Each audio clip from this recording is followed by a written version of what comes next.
话说魏国的大将军司马懿最近可烦恼了，因为诸葛亮又来攻打魏国了。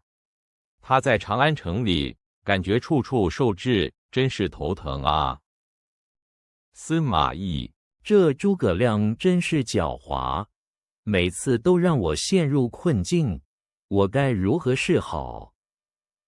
却说魏国的皇帝曹睿听说诸葛亮又率军进攻，心里也是七上八下。他担心战事吃紧，国家不安宁，赶紧召集大臣们商议对策。曹睿：诸葛亮再犯边境，我魏国百姓何时才能安居乐业？众卿有何良策？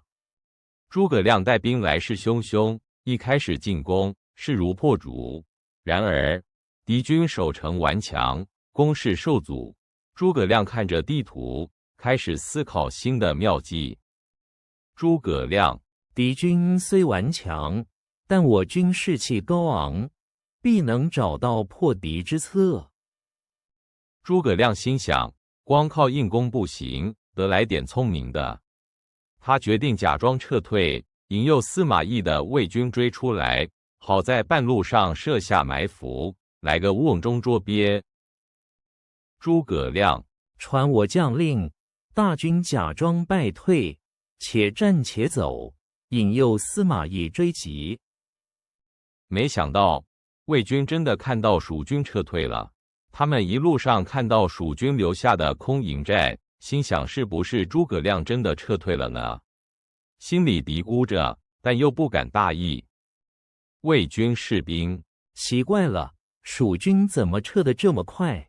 营寨都空了。司马懿听到报告，诸葛亮真的撤退了，但他可不是省油的灯。他心里犯嘀咕，诸葛亮这老狐狸会不会有诈？于是下令小心谨慎，步步为营。司马懿：诸葛亮向来多谋，此番撤退定有蹊跷，不可轻易追击。魏国的另一位大将张合看到蜀军撤退，心里可就按耐不住了。他觉得这是个大好机会，想立刻带兵追击，立下大功，免得让诸葛亮跑了。张合：丞相定是溃逃，我愿领兵追击，此乃立功之良机。司马懿看张合这么心急，只好再三叮嘱诸葛亮诡计多端，你可千万要小心，不要掉入他的陷阱啊！但他还是同意让张合去追，不过得小心。司马懿：子俊，我知你勇猛，但此番追击务必谨慎，切勿中计。没想到张合追到一半，突然看到诸葛亮坐在高高的四轮车上，摇着羽扇，一副仙风道骨的样子，周围还有旗帜飘扬，好不神气。张合：这是诸葛亮，他怎么会坐在那里？难道他料到我会来？张合看到诸葛亮这副模样，心里可就犯嘀咕了。他想，诸葛亮怎么会这么大摇大摆地坐在那里？难道他真的会算计？一时间，他心生疑虑，不敢贸然前进。张合：这诸葛孔明故作镇定，莫非前方有埋伏不成？诸葛亮见张合犹豫不决，微微一笑，随后命令手下缓缓撤退，往更深的山路走去。这招就是要让张合放松警惕，觉得诸葛亮只是在虚张声势。诸葛亮：将士们不必慌张，继续前行，按照原计划行事。张合看诸葛亮真的走了，心想：哼，我看你诸葛亮也就这样。他觉得诸葛亮只是在装神弄鬼，现在跑了，说不定真是黔驴技穷了。于是又鼓起勇气，下令追击。张合：诸葛亮定是虚张声势，全军听令，加速追击，莫要让他跑了。追着追着，张合的队伍来到一条叫做木门道的狭窄山路。这条路两边都是高高的悬崖峭壁，真是个一夫当关万夫莫开的地方。魏军士兵，将军，前方就是木门道了，这路可真险峻啊！没想到，就在张合带兵进入木门道深处的时候，突然间，两边山崖上滚下无数巨石和木头。原来诸葛亮在这里设下了天罗地网。张合，不好，是埋伏，快撤退！魏军顿时陷入一片混乱，人喊马嘶，士兵们四处奔逃，却被滚落的石头和木头堵住了去路，根本无处可躲，场面惨不忍睹。魏军士兵，快跑啊！前面被堵住了，后面也有敌人。张合虽然勇猛，但被困在这样的绝境，也是插翅难飞。他奋力抵抗，试图冲出重围，但四周都是敌人，箭如雨下，根本无路可逃。张合，今日我张合虽死，也无憾矣。最终，一代名将张合就这样在木门道中被乱箭射中，不幸身亡。诸葛亮的神机妙算，让魏国又损失了一员大将，真是让人唏嘘不已啊！远在后方的司马懿听到张合阵亡的消息，顿时大惊失色。他心知这是诸葛亮的计谋，虽然早有提防，但没想到还是让诸葛亮得逞了，心里真是又气又佩服。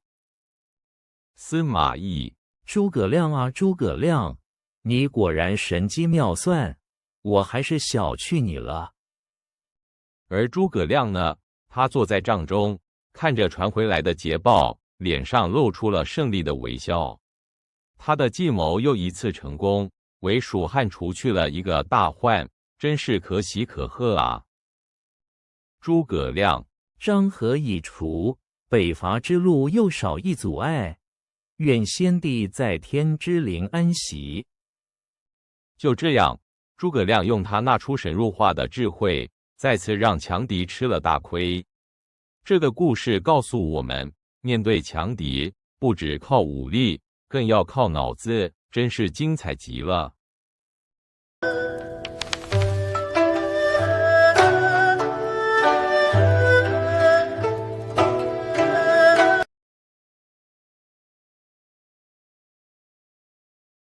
话说诸葛亮带着蜀汉大军北伐中原，本来一切都好好的，没想到最大的敌人竟然是崎岖山路和那运不完的粮草。他天天都为了粮食发愁，饭都吃不香。诸葛亮，哎，粮草运输如此艰难，士兵们如何能吃饱作战啊？姜维，丞相，山路崎岖，人马俱疲，粮食损耗也大啊。只见运送粮草的队伍在险峻的山路上摇摇晃晃，士兵们背着沉重的粮袋，每一步都走得十分吃力。路边还有不少滚落的山石，让行军更是困难重重。运粮兵甲，哎呦，这山路真难走，粮袋都要把人压垮了。运粮兵乙，是啊，再这样下去，等粮食运到前线都快没了。诸葛亮召集幕僚们开会，大家七嘴八舌地讨论，想尽办法来解决粮食运输的问题。有人提议多派人手，有人建议改走水路，但似乎都没什么好办法。马岱，丞相，不如多征调些民夫，增加运力。费祎，山路泥泞，民夫再多也无济于事，损耗太大。夜深了，诸葛亮独自一人，点着灯，盯着桌上的地图，苦思冥想。他时而拿起羽扇轻摇，时而用手指轻敲桌面，脑海里不停地转动着解决难题的法子。突然，诸葛亮灵光一闪，他拿起笔墨，在竹简上快速地勾勒起来。那些奇奇怪怪的线条，渐渐地变成了一种从未见过的机械图样，正是他即将发明的木牛流马。诸葛亮有了，或许可以用机巧之术解决这粮草困境。在一个隐蔽的山谷里，工匠们日夜赶工，秘密地按照诸葛亮的图纸打造着那些奇妙的机关。锯木声、敲打声不绝于耳，一头头木牛，一匹匹流马渐渐成型。工匠头领，大家加把劲，成像的设计精妙，定能成功。终于，木牛流马大功告成。只见这些木质机械不需要人推拉，却能自己行走，轻轻松松地运载着沉重的粮草，在山路上如履平地，让所有人都看傻了眼。士兵甲，哇，这简直是神仙发明的吧？太神奇了！诸葛亮，有了它们，粮草运输再也不是问题了。却说魏军大营里，司马懿正愁着蜀军粮草不济，没想到探子却回报说，蜀军粮草运输突然变得十分顺畅，前线物资充足，士气高涨，让他大吃一惊。探子，启禀大都督，蜀军粮草运送未见丝毫阻滞。司马懿，什么？这怎么可能？诸葛亮又搞什么鬼把戏？司马懿心生疑窦，立刻派了几队精锐骑兵，乔装打扮，深入蜀军后方侦察。他想知道诸葛亮到底用了什么妖术，让那难如登天的粮草运输变得如此轻松。司马懿，去，务必查明蜀军粮草之秘，不得有误。没想到侦察兵们真的发现了，他们远远看到一群没有人驾驭的木质机械，一步一步地在山路上行走，背上驮着满满的粮食。魏军士兵们都看呆了，以为撞见了什么神怪。魏军侦察兵，天啊，那是什么东西？会自己走路的木头怪物吗？魏军副将，莫非诸葛亮真有呼风唤雨之术？司马懿听完禀报，虽然心里惊讶，但马上就想出了一个计谋。他决定设下埋伏，不只要夺走这些木牛流马，还要好好研究一番，看看诸葛亮到底耍了什么把戏。司马懿，哼，诸葛亮再厉害，也逃不出我的手掌心。张合何在？张合，末将在，愿听大都督差遣。张合领兵在木牛流马必经的山谷设下埋伏。只见蜀军的木牛流马队伍缓缓而来，魏军突然杀出，一场混乱的追逐战就此展开，有些木牛流马被夺走了。张合，杀！给我抢下这些木头牛马！蜀将，快保护粮草，魏军偷袭！司马懿看到士兵们把抢来的木牛流马推进大营，他兴奋地围着这些木头怪物转来转去，仔细地观察它们的构造。他忍不住赞叹诸葛亮的巧思，但也充满了夺走秘诀的野心。司马懿，果然是诸葛亮，此等技巧，真是鬼斧神工。司马懿，来人，速速将他们拆解，仿制出来。司马懿命令手下的能工巧匠日夜赶工，照着抢来的木牛流马仿制。没过几天，一匹仿造的木牛流马就做好了，看起来和诸葛亮的一模一样。司马懿心里乐开了花。司马懿，哈哈，诸葛亮的技巧，如今为我所用。工匠头领，大都督，仿制品已完成，请您过目。魏军仿造的木牛流马开始运送粮草。司马懿心想，这下可解决了粮食问题。没想到这些仿制品走没两步就开始出问题，有的停下不动，有的东倒西歪，根本无法正常使用。魏军士兵甲，怎么回事？他怎么不动了？魏军士兵乙，我的这个也歪了，快要散架了。司马懿，这是怎么回事？诸葛亮果然还有后手。原来诸葛亮早就算到司马懿会来这一招，因此在木牛流马的机关里藏了玄机。蜀汉的蒋琬向诸葛亮献计，利用魏军仿制品的缺陷，来个反将一军。蒋琬，丞相，魏军定会仿制，我军可将计就计。诸葛亮，妙哉！此计可破司马懿之野心。于是诸葛亮派魏延和姜维带兵假装溃败，引诱魏军追击。魏军果然中计，追到一半，蜀军突然杀个回马枪，趁乱夺走了所有仿制的木牛流马，还把魏军吓得屁滚尿流。魏延，将军们，随我杀呀，夺回木牛流马。魏军士兵丙，不好，中计了，快跑！那些被蜀军抢回的木牛流马，其实是诸葛亮特意设计的，只要转动一个小小的机关，就能让他们停下不动。魏军看着自己的粮食车突然瘫痪，整个大军都乱成了一锅粥。魏军将领，怎么回事？这些木牛都动不了了。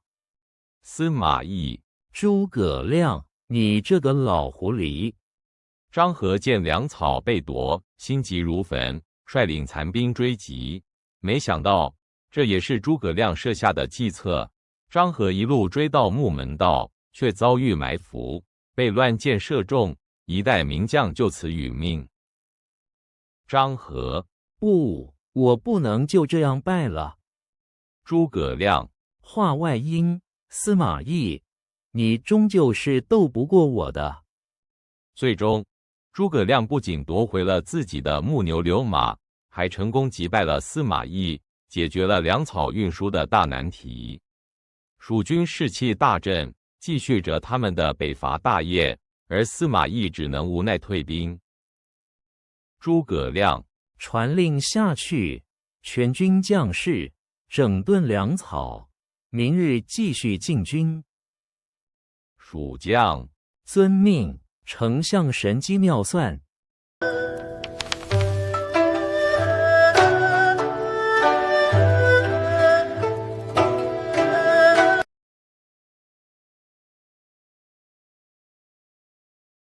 话说丞相诸葛亮为了彻底击败司马懿，特别在上方谷设下一个精妙的火攻之计。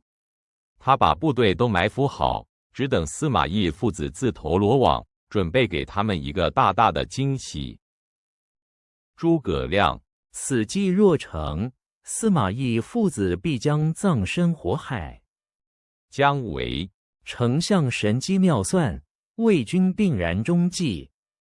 果然不出诸葛亮所料，司马懿看到蜀军败退，心中大喜，以为蜀军真是溃不成军。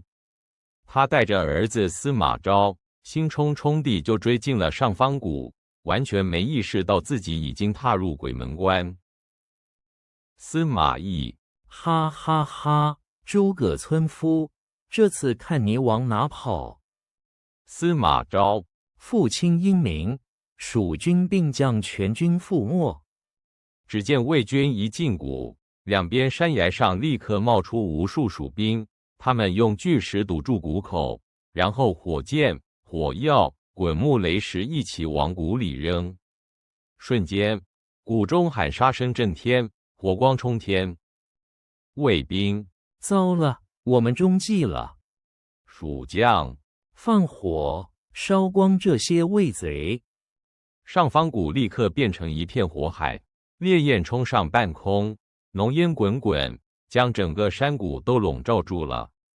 被困在谷中的魏军被大火烧得惨叫连连，根本无路可逃，场面真是触目惊心。司马懿，完了，诸葛村夫竟有此毒计，司马昭，父亲，我们该如何是好？眼看着周围全是火海，司马懿父子觉得这下真的死定了。他们抱头痛呼，万念俱灰，心想这次再也逃不掉了，真是悔不当初，不该轻敌冒进啊！司马懿，吾父子今日命丧于此，天亡我也。司马昭，悔不听谏言，中了诸葛老贼的诡计。没想到，就在这千钧一发之际，老天爷似乎也看不下去了。本来晴朗的天空，突然乌云密布，紧接着哗啦啦地降下一场倾盆大雨，雨水瞬间浇灭了大火。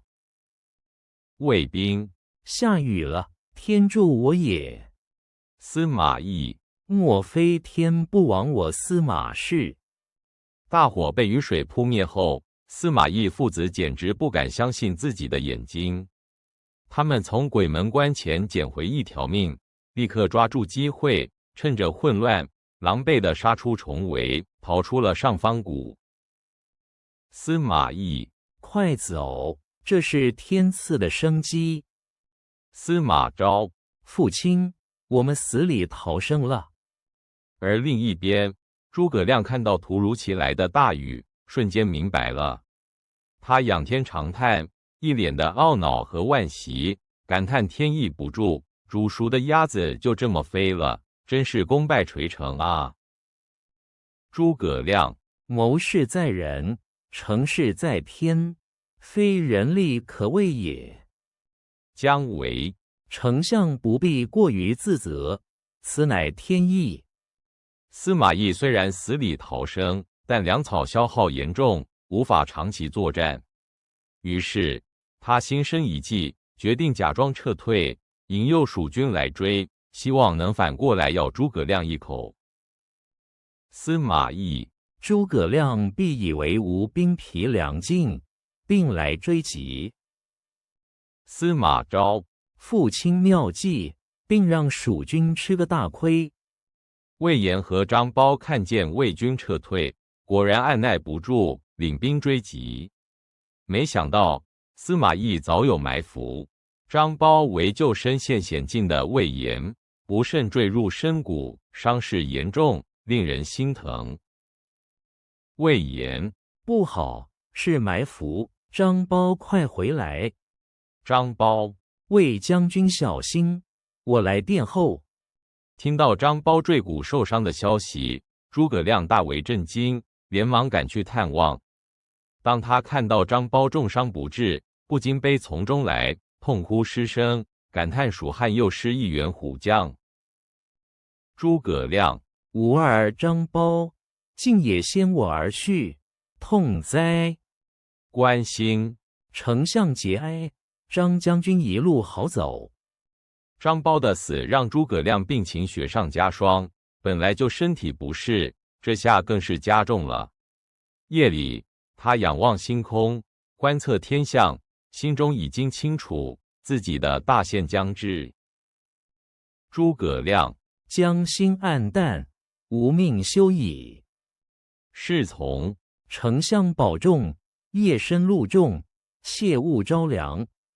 为了替蜀汉再续寿命，诸葛亮决定尝试七星灯续命之术。他在帐中布下7盏明灯，焚香祈祷，希望能逆天改命，为自己和蜀汉多争取一些时间。诸葛亮，吾若能多活1日，蜀汉便多一份希望。姜维，丞相保重，弟子愿为您护法。在诸葛亮施法的关键时刻，姜维在一旁默默守护。他看着丞相憔悴的面容，心中充满了担忧，但他又坚信以丞相的智慧，定能成功续命。姜维，丞相乃国之栋梁，必能逢凶化吉。诸葛亮，天意难测，唯尽人事耳。就在七星灯即将攻城之际，只听砰的一声巨响，魏延突然闯入帐中，他心急如焚地想报告军情，却不慎一脚踢翻了主灯。霎时灯火熄灭，诸葛亮心头一震，谓言：丞相，大事不妙。诸葛亮：吾命休矣。主灯熄灭，诸葛亮知道续命失败，天命不可违。他看着倒地的油灯，脸上虽然充满了遗憾，却也显露出一丝平静，知道自己的时间真的不多了，只能坦然接受。诸葛亮：死生由命，奈何天意如此？姜维：丞相，是弟子未能护好。诸葛亮知道自己时日无多，便召集杨仪、姜维等将领，将军中大事一一交代清楚。他还传授了锦囊妙计，确保蜀军在他死后也能安然撤退。诸葛亮：吾去后，汝等当谨遵此计行事。杨仪：丞相放心，吾等定当竭力完成。司马懿探知诸葛亮病重，立刻派兵前去蜀营试探虚实。他想趁着诸葛亮病危之际，给蜀军致命一击，好结束这场冗长的战役。司马懿：诸葛亮若死，蜀军必乱，此乃天赐良机。副将：将军英明，定能一举击溃蜀军。没想到蜀军依照诸葛亮的遗计，摆出声势浩大的阵仗，还让姜维假扮诸葛亮坐车。司马懿远远望见，以为诸葛亮还活着，吓得赶紧下令撤退，不敢轻易冒进。司马懿：诸葛亮未死，他这是诈病诱敌，快撤！卫兵：丞相神鬼莫测，吾等还是小心为上。后来司马懿得知诸葛亮早已离世，才恍然大悟。他不禁感叹道：此诸葛走身重达。这句话流传千古，成了对诸葛亮智慧最好的赞颂。司马懿：吾不及诸葛亮也，其计策，鬼神莫测。副将：丞相虽是，却依然威震敌胆。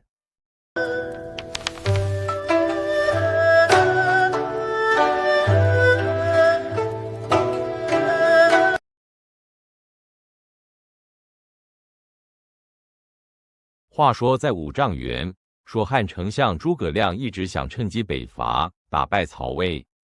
可长期的劳累和复杂的军务，让他的身体实在撑不住了。他每天都感到头晕眼花，心力交瘁，病得越来越重，脸色也一天比一天差，让将士们看了都非常担心。诸葛亮：哎，日夜操劳，身体终究是熬不住了，心神恍惚啊。一个晚上，诸葛亮独自走出营帐，抬头仰望天空。他仔细观察着夜空中的星象，眉头紧锁，脸色凝重。没想到，他竟然从那些星星的轨迹和亮度中，看出了自己大限将至的预兆，心里沉重万分。诸葛亮：天象如此，主心暗淡，看来我的时日真的不多了。诸葛亮病重的消息传开后，帐下的将军们一个个都忧心忡忡，特别是姜维，他看着丞相日渐消瘦的身体，心里非常焦急，生怕丞相有个万一，那蜀汉的大业可怎么办呢？姜维：丞相病重至此，我心如焚。若丞相有事，我蜀汉大业何以为继？杨仪：是啊，将士们都愁眉不展，期盼丞相能早日康复。为了延续生命，诸葛亮决定在营帐中摆下7星灯阵。他亲自监督，让手下们按照天象排好灯位，点燃7盏大灯和49盏小灯，希望能用这种特殊的方式向上天借10年阳寿，真是拼了老命啊！诸葛亮：依我吩咐，摆好7星阵，务必精准，不可有误。军士遵命，丞相放心，定当万无一失。夜深人静，诸葛亮独自一人，跪坐在七星灯阵中央，闭目凝神。他口中念念有词，诚心诚意地向天祈祷，希望能得到神灵的庇佑，逆天改命。帐外将士们都屏息以待，希望奇迹能够发生。诸葛亮，愿上天怜悯，赐我10年阳寿，以成大汉之业。就在诸葛亮祈祷的关键时刻，突然一声巨响，营帐的门帘被猛地掀开。魏延像个没头苍蝇似的，慌慌张张地闯了进来，嘴里还大喊着“魏兵杀到”。他那副紧张兮兮的样子，简直把所有人的心都提到了嗓子眼。魏延，丞相，大事不好，魏兵杀到营前了，请丞相速速定夺。魏延这一闯，可真是坏了大事。他脚步匆忙，没注意脚下，一个不小心，竟一脚踢翻了主灯。只见那盏本来摇曳生辉的主灯，啪的一声，瞬间熄灭。灯一灭，所有人的心都沉到了谷底，延寿的希望彻底破灭了。姜维，魏延，你怎么敢？此乃逆天之举啊！诸葛亮，罢了，天命如此，人力难回。主灯熄灭后，诸葛亮却异常平静，没有丝毫的愤怒或沮丧。他轻轻叹了口气，仿佛早就料到会有这么一天。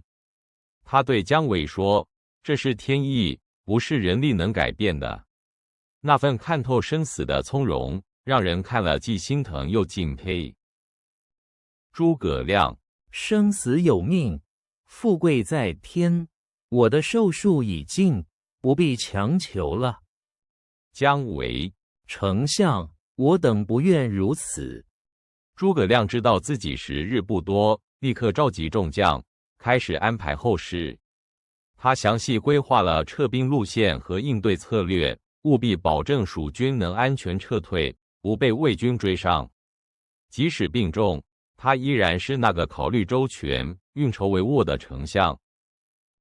诸葛亮，我死之后，杨仪总督军马，姜维断后，魏延断前，谨慎撤退。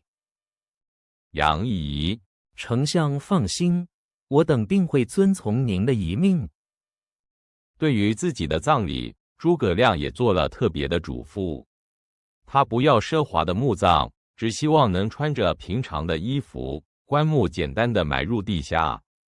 他还特别交代，让4个壮汉抬着棺材，一路往南走，直到抬棺的绳子断掉，就在那里安葬。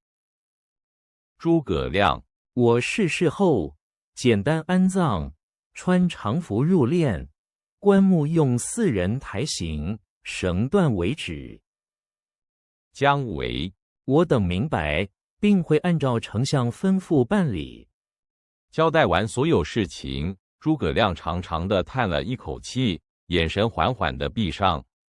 他嘴角带着一丝安详的微笑，手中的羽扇轻轻滑落。这位盖世的军师，劳心劳力一生，终于在5丈原的帐中安然地离开了人世，享年54岁。姜维，丞相，您不能走啊！诸葛亮逝世的消息传开后，整个蜀军营帐都笼罩在一片悲痛之中。将士们无不痛哭流涕，他们失去的不只是一个领袖，更是一个精神支柱。将军们强忍着悲伤，严格按照丞相的遗命，开始筹划撤兵。杨仪，丞相已逝，但其遗命不可违，我等必须忍痛完成大业。姜维，将士们，化悲痛为力量，遵丞相遗训，安全撤退。魏军那边，司马懿看到蜀军突然停止了骚扰，而且营帐里一片安静，觉得很不对劲。他心里犯嘀咕：诸葛亮向来狡诈，这回不会是个诱敌之计呢？他不敢轻举妄动，只是派了探子悄悄去打探。司马懿，蜀军如此安静，定有蹊跷。诸葛亮岂会无故罢兵？副将，都督英明，我等谨慎观察。探子回报说蜀军真的撤退了。司马懿这才相信诸葛亮可能真的死了，他立刻兴奋起来，大笑道：“诸葛亮果然死了。”然后他马上下令全军出击，是要追击蜀军，夺取战果。探子，都督，蜀军确实正在撤退，营地几乎空了。司马懿，哈哈，诸葛亮果真已死，全军听令追击。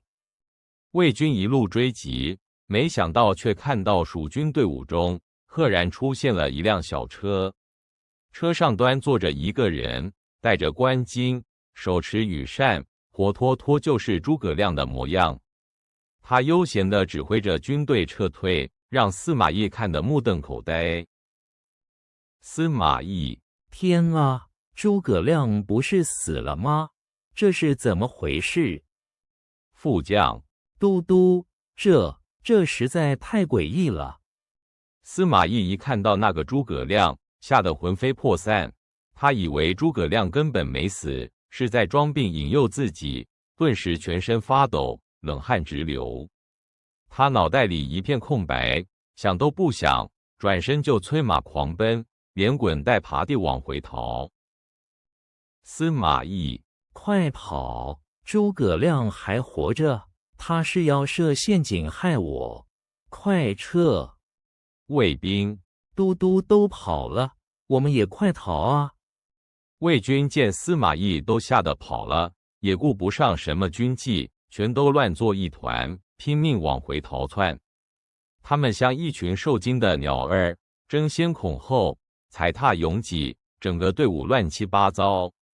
蜀军则趁机安然撤退，成功摆脱了追兵。卫兵甲，快逃啊！诸葛亮太可怕了。卫兵乙，都督都跑了，我们还在这干嘛？司马懿一口气跑了几十里，才慢慢反应过来。他越想越不对劲，突然拍了一下大腿，糟了！诸葛亮怎么可能还活着？这一定是他的空城计。他立刻掉头，想再次追击，可蜀军早跑远了。司马懿，我中计了，诸葛亮已死，这是他吓唬我的计谋。副将，都督，蜀军已远去，现在追怕是来不及了。在撤退途中，那个总是桀骜不驯的魏延果然作乱，他想趁机夺取兵权。没想到诸葛亮早有预料，安排马岱埋伏。只听马岱一声令下，魏延还没反应过来，就被斩于马下，彻底解决了隐患。魏延，谁敢杀我？我乃大汉功臣。马岱，丞相遗命，吾奉命斩汝。最终，诸葛亮被安葬在定军山下，正是绳断之处。虽然一代之星陨落，但他死后依然让司马懿心生畏惧，留下了死诸葛吓走活仲达的传说。蜀汉将士们悲痛地为他送行，但丞相的精神却永远留在了他们心中。杨仪，丞相安息，我等定不负您所望。姜维，丞相之志，我姜维定当继承，北伐不休。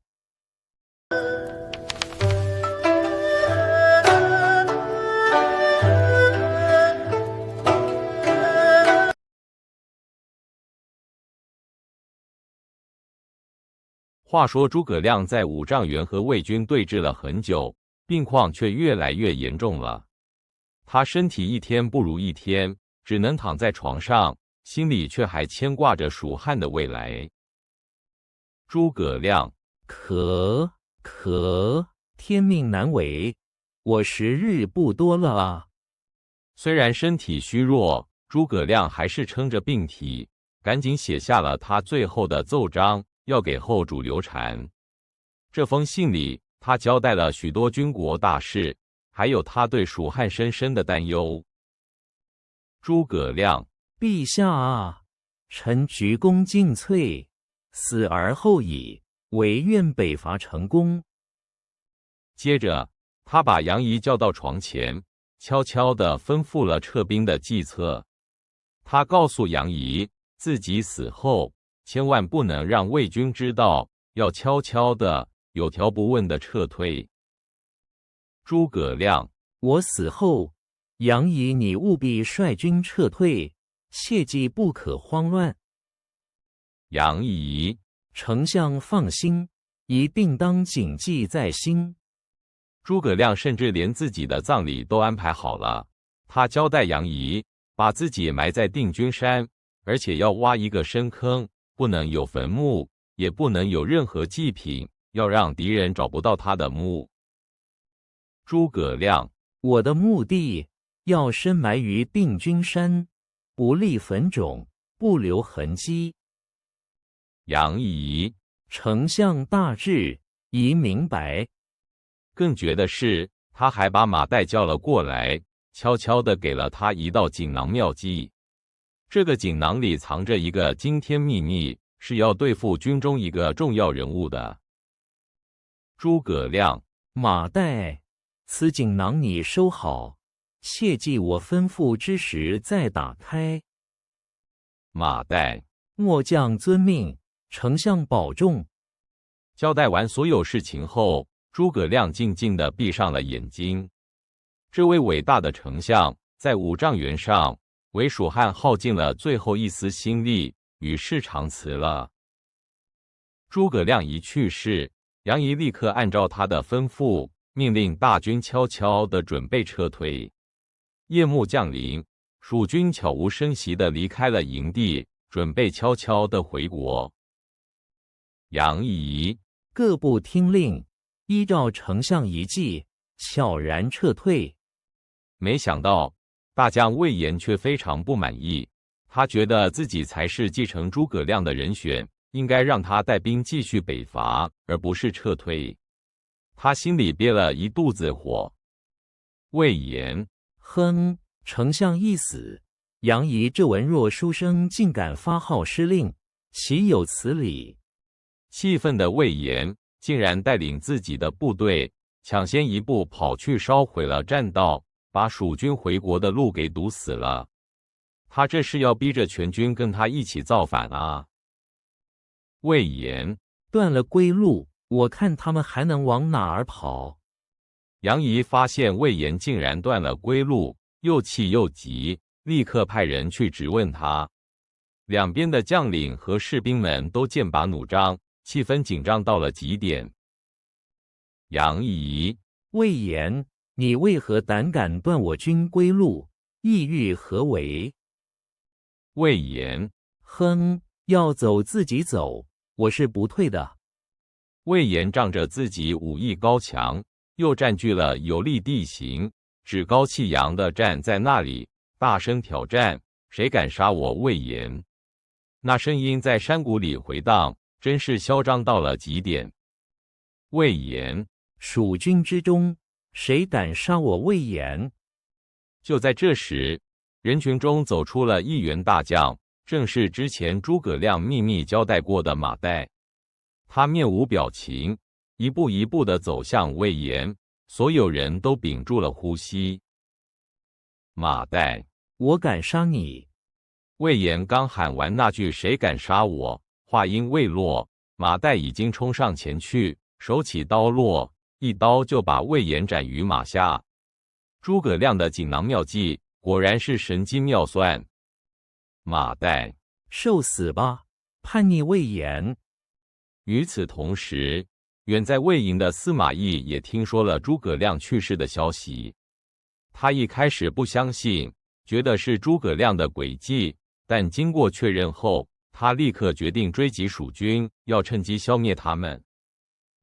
司马懿，诸葛亮死了，哼！老夫看这又是他的诡计。小兵报，丞相，消息千真万确。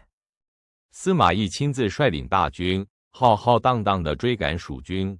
他心想，没有了诸葛亮的蜀军，就像没了牙的老虎，这次非得把他们一网打尽不可。司马懿传令三军加速追击，务必将蜀军一网打尽。追着追着，司马懿突然看到前方树林里竟然坐着一辆小车，车上坐着一个人，戴着冠巾，手里拿着羽扇，分明就是诸葛亮。司马懿吓得魂飞魄散。司马懿啊，诸葛亮，你竟然还活着！死诸葛吓走活仲达，司马懿吓得掉头就跑，连头都不敢回。魏军士兵们也吓坏了，跟着主帅仓皇逃窜，一时之间乱成一团。司马懿快跑！诸葛亮阴魂不散啊！跑了几十里路，司马懿才慢慢回过神来。他仔细一想，诸葛亮病得那么重，怎么可能还活着？这一定是诸葛亮的计策。他顿时恍然大悟。司马懿，糟糕，我中计了！死人如何能活？必是空城计。与此同时，远在洛阳的魏主曹睿做了个噩梦，梦到一棵大树突然倒塌了。他找人解梦，说这是国家将有灾祸的预兆，吓得他寝食难安。曹睿，朕夜不能寐，梦见大树倾倒，此乃何兆？谋士，陛下，此恐为国家之大不祥啊！为了消灾解厄，曹睿听信谗言，竟然下令拆除了那座宏伟的承禄盘。这可是先帝曹丕留下的宝物，象征着国运昌隆，就这样被他给毁了。曹睿即刻拆除承禄盘，朕要消除这不祥之兆。内侍，陛下三思啊，此乃先帝遗物。